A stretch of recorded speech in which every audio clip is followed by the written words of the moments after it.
그때 천국은 마치 등을 들고 신랑을 맞으러 나간 열 처녀와 같다 하리니 그 중에 다섯은 미련하고 다섯은 슬기 있는 자라. 미련한 자들은 등을 가지되 기름을 가지지 아니하고 슬기 있는 자들은 그릇에 기름을 담아 등과 함께 가져갔더니 신랑이 드디어 오므로 다 졸며 잘세. 밤중에 소리가 나되 보라 신랑이로다 맞으러 나오라 하매 이에 그 처녀들이 다 일어나 등을 준비할세. 미련한 자들이 슬기 있는 자들에게 이르되 우리 등불이 꺼져가니 너희 기름을 좀 나눠 달라 하거늘 슬기 있는 자들이 대답하여 이르되 우리와 너희가 쓰기에 다 부족할까 하노니 차라리 파는 자들에게 가서 너희 쓸 것을 사라 하니 그들이 사러 간 사이에 신랑이 오므로 준비하였던 자들은 함께 혼인 잔치에 들어가고 문은 닫힌지라. 그 후에 남은 처녀들이 와서 이르되 주여 주여 우리에게 열어주소서.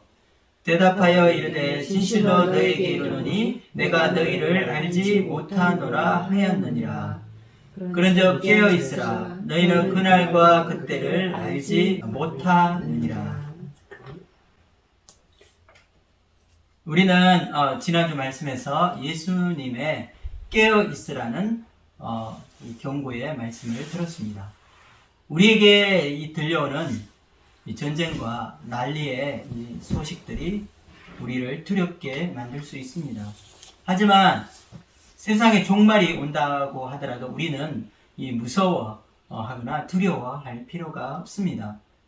이 모든 것이 하나님의 뜻 안에서 이 하나님 나라가 이루어지는 과정이 될 것이기 때문입니다.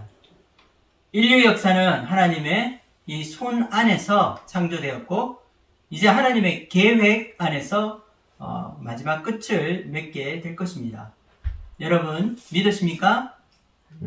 예수님께서 말씀하신 것처럼 이 말세 때에 우리는 더욱더 깨어 있어서 세상을 이기고 승리하는 믿음의 삶을 살아야 할 것입니다.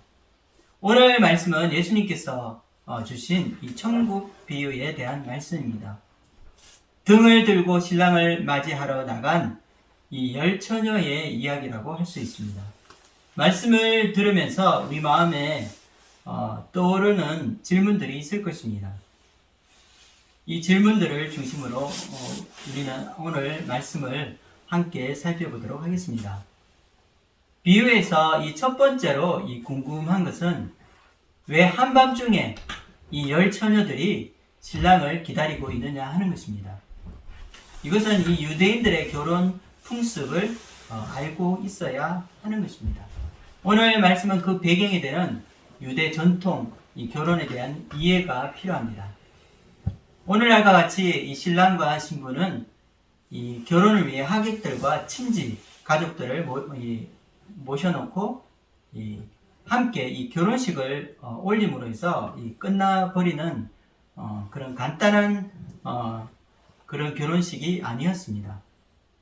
전통 유대 결혼에서는 이 결혼식에 앞서서 신랑과 신부는 이 정혼이라는 언약을 맺게 된다고 합니다. 신랑이 될 남자가 장차 신부가 될 여자의 집에 방문하게 됩니다.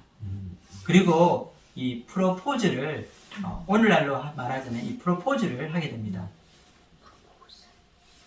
여러분은 이 멋진 옷을 입은 남자가 이 여자에게 다이아몬드 반지를 내면서 나랑 결혼해 주시겠습니까? Would you marry me? 하는 그런 영화의 장면을 기억하시죠?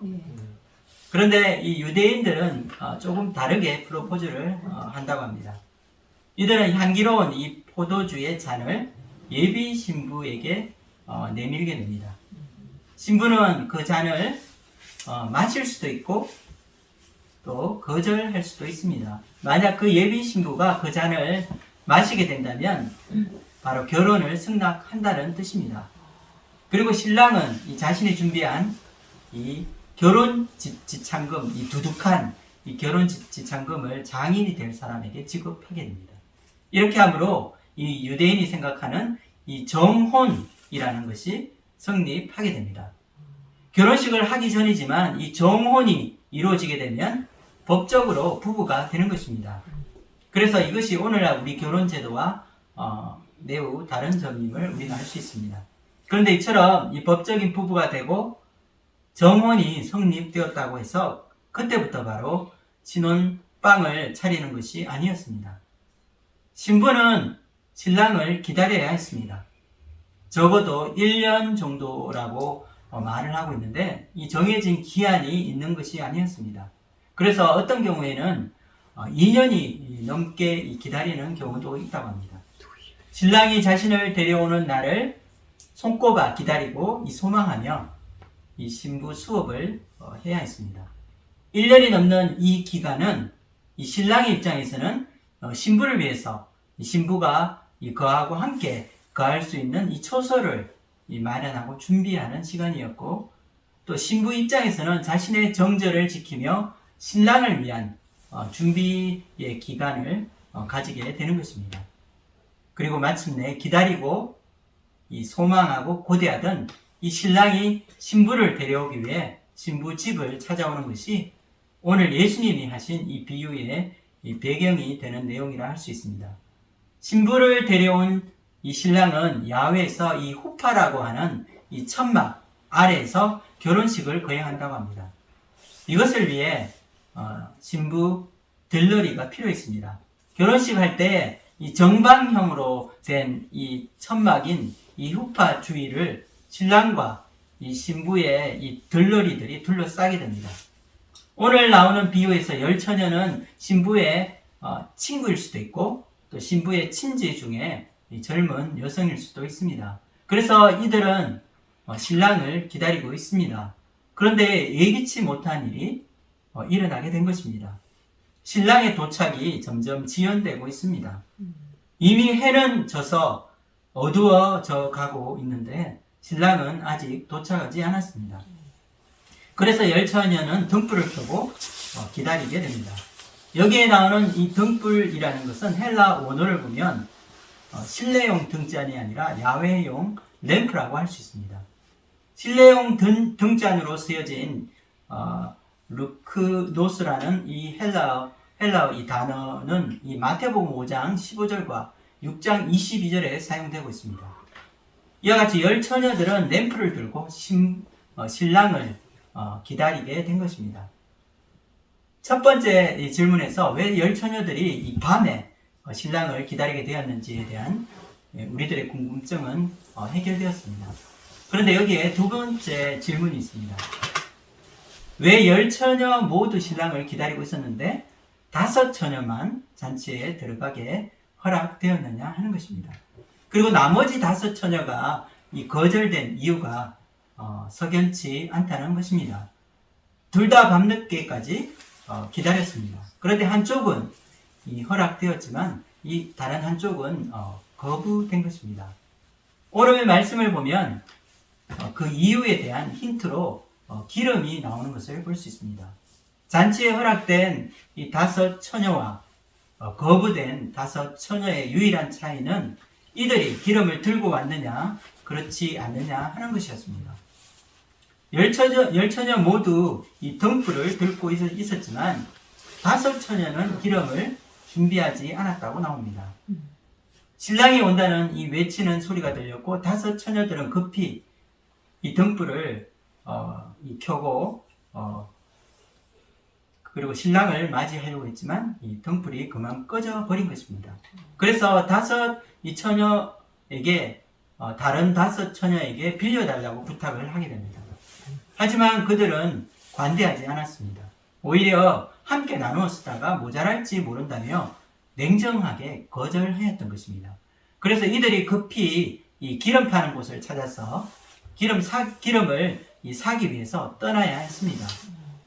5처녀가 기름을 사서 돌아오니 문은 이미 닫혀 있고 그들은 결국 잔치에 들어갈 수 없었습니다. 늦게 왔다고 잔치에 들어갈 수 없다는 것은 우리의 상식에 잘 맞지 않는 것 같습니다.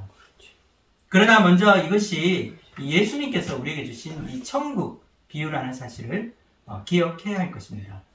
비유이기 때문에 이 말이 논리적으로 완벽할 필요는 없는 것입니다. 때로는 앞뒤가 맞지 않을 수 있을 것입니다. 하지만 이 비유이기 때문에 이 비유 안에 있는 이 교훈을 찾아내는 것이 가장 중요할 것입니다. 그렇다면 예수님께서 이 오늘 열처녀 비유를 통해서 무엇을 말씀하고 계신 것일까요? 13절에 보면 예수님의 마지막 말씀이 나오고 있습니다. 우리 함께 13절 말씀을 읽어보겠습니다. 그런즉 깨어있으라. 너희는 그날과 그때를 알지 못하느니라. 예수님의 말씀은 지난주 말씀과 같이 깨어있으라는 말씀입니다. 그렇다면 이 깨어있으라는 이 말씀에 비추어서 오늘 말씀을 살펴보겠습니다. 과연 들어가지 못한 이 5 처녀들만 깨어있지 못하고 잠을 잔 것일까요? 아니었습니다. 오늘 말씀을 살펴보면 10처녀 모두 잠들어 있었습니다. 5절 말씀을 보면 다 졸며 잠이 들었다는 말을 하고 있습니다. 우리 함께 5절에서 6절까지도 읽어보겠습니다. 신랑이 더디 오므로 다 졸며 잘세. 밤중에 소리가 나되 보라 신랑이로다 맞으러 나오라 하매. 이와 같이 이 10처녀 모두가 잠이 든 것입니다. 신랑이 예상치 못한 시간에 그들이 이 기대한 시간보다 훨씬 늦게 도착한 것입니다. 이들은 모두 졸고 있었고 신랑을 맞이하라는 이 소리에 놀라서 잠에서 깨게 되었습니다. 오늘 비유를 통해 예수님께서 우리에게 주시고자 하시는 이 교훈을 찾기 위해서 먼저 각각 2 부류로 나누어진 이 5 처녀들에게 붙여진 이 수식어를 주목할 필요가 있습니다. 2절에 보면 이 중 5은 미련한 이 처녀들이라고 하고 있고 5은 슬기로운 이 처녀라고 말하고 있습니다. 2절 말씀을 읽어보겠습니다. 그 중에 5은 미련하고 5은 슬기 있는 자라. 미련한 자들과 슬기 있는 자들로 나누었습니다. 여기서 이 미련하다는 것은 헬라 원어로는 이 모로스라고 말을 하는데 그 뜻은 둔하고 아무 생각이 없다 혹은 태만하고 안일한 이 생각으로 살아간다라는 그런 뜻입니다. 이처럼 미련하다는 것은 태만하거나 아무 생각 없이 행동을 하는 것을 말합니다. 그리고 이것은 그들의 계속되는 어떤 삶의 태도를 가리키고 있습니다. 예수님이 말씀하시는 것도 잠을 자지 말고 물리적으로 깨어 있으라는 말이 아니라 우리의 삶의 태도를 말씀하고 있는 것입니다. 그렇다면 이 미련한 이 5 처녀가 잘못한 것은 무엇일까요? 첫째로 이들은 안일하게 생각하고 있었습니다.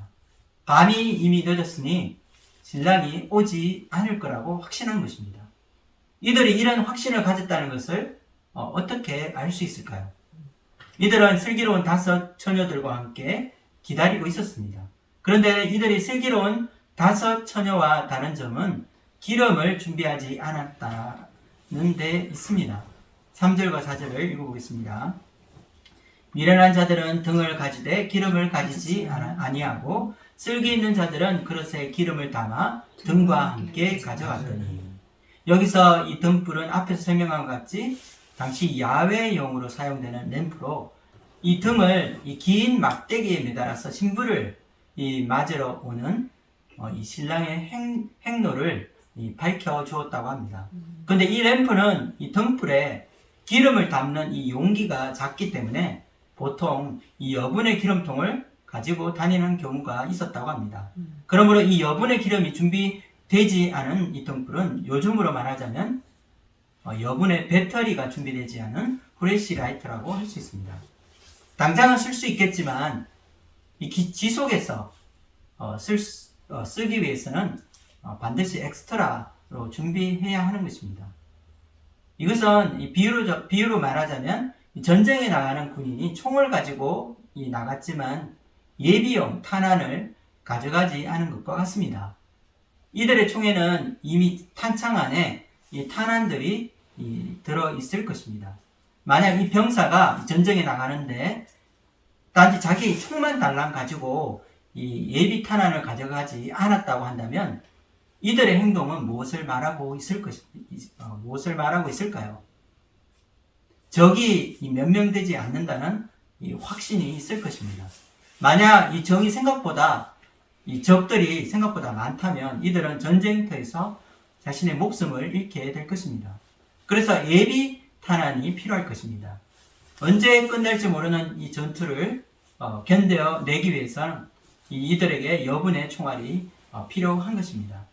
우리는 여기서 미련한 이 5 처녀들의 생각을 엿볼 수 있습니다. 물론 함께 신랑을 기다리고 있지만 신랑은 오늘은 오실 것 같지 않았던 것입니다. 이미 해가 지고 있었고 또 밤은 오고 있었습니다.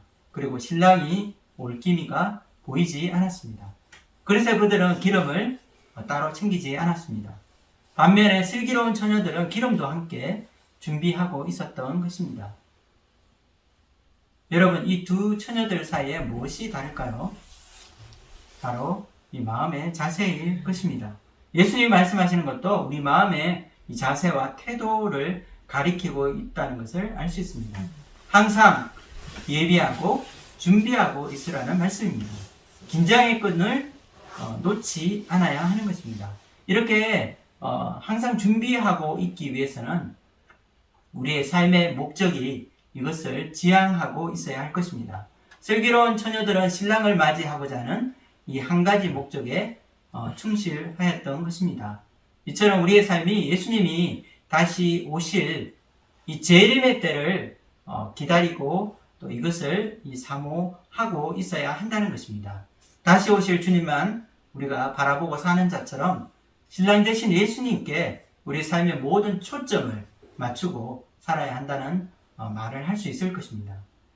만약 이 미련한 처녀들처럼 이제까지 오시지 않았는데 주님께서 오늘 설마 오시겠는가 하는 아니라고 해이한 생각으로 우리가 신앙생활을 하고 있다면 우리의 삶은 조금씩 예수님의 중심에서 벗어나게 될 것입니다.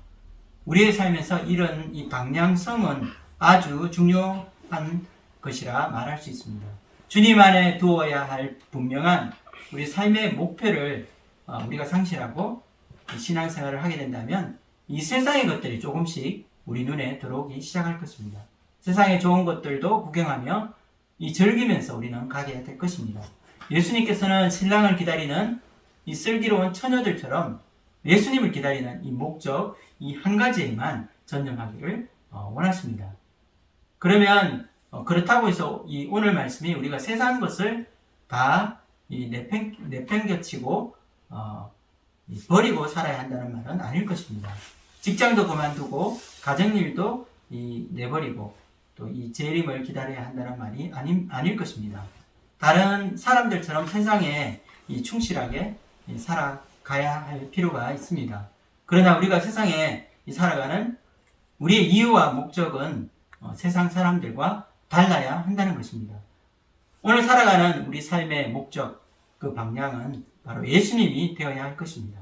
다시 오실 이 재림의 주님을 기다리고 주님을 만나기 위해서 준비하는 삶이 되어야 한다는 말씀입니다. 여러분의 삶은 어떻습니까? 지금 여러분은 졸고 있지 않습니까? 내가 직장생활 하는 것도 이 재림의 주님을 만나기 위한 준비가 되어야 할 것입니다. 학교에서, 그리고 가정에서, 그리고 일터에서 우리는 주님을 사모하고 기다리는 삶을 살아야 할 것입니다.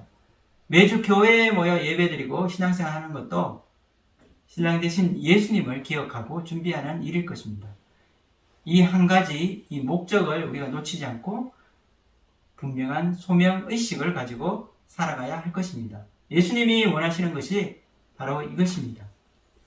주님이 오실 것을 우리가 고대하고 오실 주님을 맞이할 준비를 하는 태도와 또 일관되게 유지하고 또 우리가 이런 태도를 지속할 수 있는 그런 깨어있는 그런 삶이 되어야 할 것입니다. 한 주간도 우리의 삶이 다시 오실 예수님을 기다리는 삶이 되기를 소망합니다. 지금 당장이라도 주님께서 오시면 내가 맞이할 수 있는 그런 마음의 자세, 그런 태도를 가지고 또 우리가 이 믿음의 소망을 주님께 두며 오늘 하루를 살아가는 저와 여러분 되기를 주님의 이름으로 축복합니다. 두 번째로 이 미련한 처녀들이 신랑을 기다렸지만 신랑과 아무런 인격적인 관계성을 맺지 않았다는 것입니다. 예수님이 말씀하시는 것은 우리가 이 슬기로운 처녀들처럼 예수님을 알고 인격적인 교제를 가지는 신앙생활을 하기를 원하시는 것입니다. 신랑이 이 미련한 처녀들을 거절한 이유를 다시 한번 생각해 보십시오. 신랑이 한 말을 통해서 우리가 배울 수 있는 교훈은 무엇일까요? 11절 말씀을 함께 읽어보겠습니다. 그 후에 남은 처녀들이 와서 이르되 주여 주여 우리에게 열어주소서. 여기서 우리는 미련한 처녀들이 신랑을 부르는 이 호칭을 들을 수 있습니다. 이들은 이 신랑을 주여라고 부르고 있습니다. 그런데 이들이 말로는 주라고 부르지만 주님에 대해서는 전혀 알지 못하고 있었습니다. 주라는 것은 바로 주인을 의미합니다. 나의 인생의 주인이라고 부르면서 그분이 누군지 모르고 살아간다면 말이 되지 않을 것입니다. 그런데 사실 우리도 가끔 이런 행동을 합니다. 예수님을 우리는 주님이라고 부릅니다. 그러나 우리의 삶은 전혀 예수님을 나의 인생의 주인으로 대하고 있지 않을 때가 많은 것입니다. 예수님의 대답이 어떠하십니까? 12절 말씀을 읽겠습니다. 대답하여 이르되 진실로 너희에게 이르노니 내가 너희를 알지 못하노라 하였느니라. 예수님께서는 진실로 너희에게 이르노니 라는 말로 시작하고 있습니다. 이 말은 이 법정에서 재판장이 이 최후 선고를 내릴 때 하는 말이라고 할 수 있습니다. 마지막 때에 우리가 살아온 이 모든 인생의 이 판단을 받는 이 심판대 앞에 서게 될 때에 예수님께서 내가 너를 알지 못한다는 말씀을 하신다면 우리의 운명은 그것으로 끝이 나게 될 것입니다. 여기서 안다는 동사는 헬라 원어로 오이다라는 말을 사용하고 있으며 지적인 알을 뛰어넘어서 경험을 통해 인격적으로 서로 아는 것을 말합니다. 아무것도 준비되지 않은 상태로 이 신랑을 기다리고 있던 미련한 5 처녀들이 여전히 신랑을 기다리고 있는 이유에 대해서 우리는 생각해 보아야 할 것입니다. 우리는 이 신랑의 대답에서 그 이유를 찾을 수 있을 것입니다. 이들은 신랑을 알지 못하는 사람들입니다. 즉 신랑과 인격적인 관계를 맺지 않은 사람들인 것입니다. 그래서 이들에게는 열정이 없었고 또 그들의 행위가 이 마음이 없는 이 형식적인 행위일 수밖에 없는 것입니다. 여러분 잘 들어보십시오. 우리의 신앙이 열정이 없고 또 형식적이 되는 이유가 여기에 있습니다. 그 마음에 진정성이 없고 열심이 없습니다. 그 이유는 우리가 주님이라고 말은 하지만 우리가 주님을 잘 모르고 있기 때문입니다. 다른 슬기로운 처녀들은 신랑과 신부를 마음으로 축하하며 이 결혼식이 진정으로 잘 되기를 바랬을 것입니다. 그들의 행동이 이것을 보여주고 있습니다. 이들은 철저히 준비하고 있었습니다. 그래서 처음부터 등불을 가져갈 때 혹시 모자랄지도 모른다는 이 생각으로 기름도 함께 준비한 것입니다. 겉으로 보기에 아무것도 아닌 것 같은 이 보잘것없는 작은 차이가 사실 그 내면을 들여다보면 큰 차이가 있음을 알 수 있습니다. 기름까지 사소한 것까지 준비하는 이 철저함이 보여주는 것은 그들의 마음에 진심이 있다는 것입니다. 신랑이 이 밤에 늦더라도 반드시 올 것을 그들은 믿었던 것입니다. 그리고 신랑을 위하여 등불을 밝히고 또 이 신랑과 신부를 위해 이 등불을 환하게 밝히고 싶었던 것입니다. 신부의 이 들러리가 신랑과 이 인격적인 이 관계성을 맺어야 한다는 것은 일반적으로 생각할 때 이해가 되지 않을 것입니다. 때로는 이 결혼식에서 이 처음 만나는 신부의 들러리 혹은 신랑의 들러리들이 있을 것입니다. 그러나 오늘 말씀은 이 비유의 말씀으로 예수님께서 우리에게 주시는 이 교훈에 집중해야 할 것입니다. 예수님이 이 비유를 통해서 우리에게 말씀하시기 원하시는 것이 있는 것입니다. 바로 미련한 처녀들에게 결여된 가장 중요한 한 가지, 바로 예수님에 대한 사랑입니다. 우리가 예수님을 믿는 이 크리스찬이라고 불리고 있는데, 또 예수님을 따르는 이 제자라고 우리는 자부하고 있는데, 우리의 마음에 예수님에 대한 사랑과 열정이 없다면 우리의 신앙은 어떻게 보면 위선적인, 형식적인 신앙생활을 하고 있는 것입니다. 예수님을 사랑하지 않고 우리는 예수님의 제자가 될 수 없습니다. 크리스찬이라는 이 원래의 뜻은 이 그리스도에게 빠진 혹은 그리스도에게 미친 이런 뜻이 있다고 생각해 볼 수 있습니다. 여러분은 예수님을 너무 사랑해서 예수님에게 마음을 빼앗긴 사람들입니까? 예수님을 진정으로 사랑하는 사람은 자신의 인생에 이 모든 것을 걸게 되어 있습니다. 마치 이 밭에 감추인 이 보화를 발견한 사람들처럼 이 예수님의 가치를 발견하고 자신의 모든 것을 팔아 예수님을 선택하게 될 것입니다. 누가복음 9장 23절에는 예수님께서 아무든지 나를 따라오려거든 자기를 부인하고 십자가를 지고 따라오라고 말씀하셨습니다. 예수님을 우리가 따라갈 때 우리가 치러야 할 희생과 대가가 있을 것입니다. 그런데 여기서 예수님께서 말씀하신 따라오려거든, 이 말이 사실 이 서로를 깊이 사랑하는 이 연인 관계에서 자주 사용되는 말이라는 사실을 여러분 알고 계십니까? 나를 따라오려거든. 예수님을 사랑해서 따라가는 것이 바로 제자라는 말씀입니다. 사랑하게 되면 우리의 마음과 생각과 이 의지를 쏟게 될 것입니다. 예를 들어 우리가 연애할 때 사랑하는 이 여자친구를 위해서 먼 거리도 마다하지 않고 몇 시간이고 이 발에다 주는 멋진 남자들이 있습니다. 때로는 사랑하는 이 얼굴을 단 한 번이라도 보기 위해서 이 천리길도 이 한 걸음으로 달려가는 것을 보게 됩니다. 정말 사랑하면 우리는 모든 것을 내어놓고 그 사람을 쫓게 될 것입니다. 여러분이 예수님을 사랑한다면 여러분의 행동도 이와 같이 하게 될 것입니다. C.S. 루이스가 쓴 책에 보면 이런 내용이 있습니다. 천국에 가고 싶으십니까? 그리고 예수님을 사랑하십니까? 이 두 개의 질문이 달라 보이지만 사실은 같은 질문이라는 것입니다. 천국과 지옥을 여러분이 선택해야 한다면 당연히 우리는 천국을 선택할 것입니다. 하지만 예수님과 이 둘 중에 하나를 택하라고 하면 우리는 종종 나를 택할 때가 있습니다.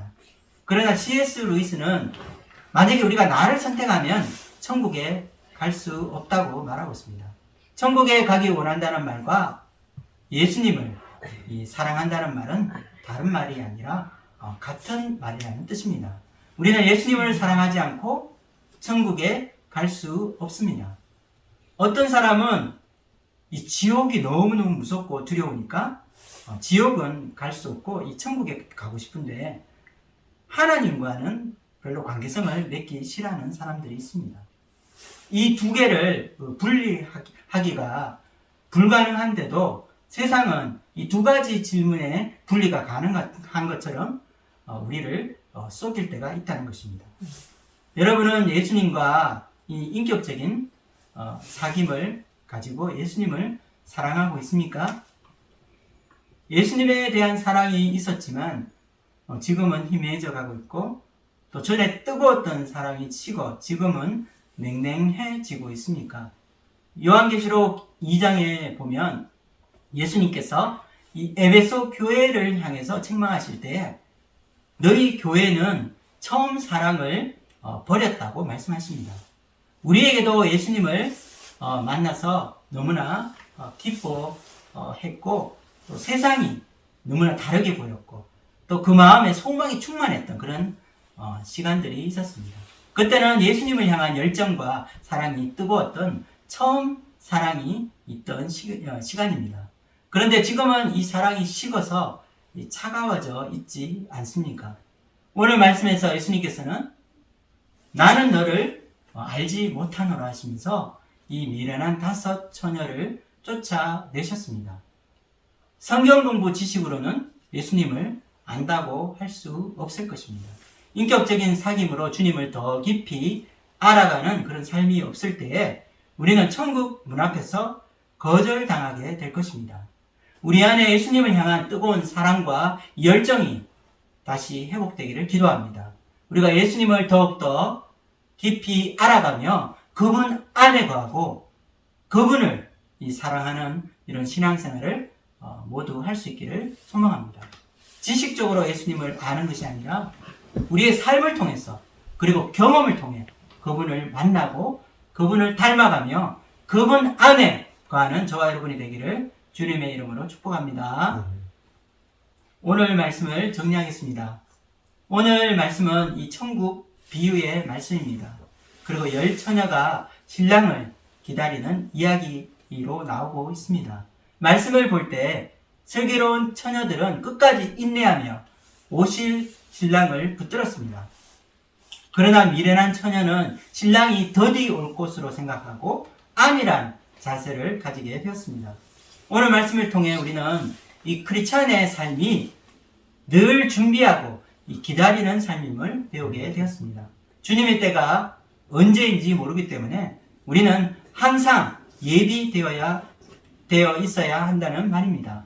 이것이 바로 신앙입니다. 우리 마음에 이 신앙의 표대를 잃어버리지 않고 우리가 주님을 향하여 또 주님을 바라보며 또 주님이 오늘 당장이라도 오실 것처럼 우리가 기쁘게 주님을 맞이하고자 하는 이 자세로 우리가 살아가야 할 것입니다.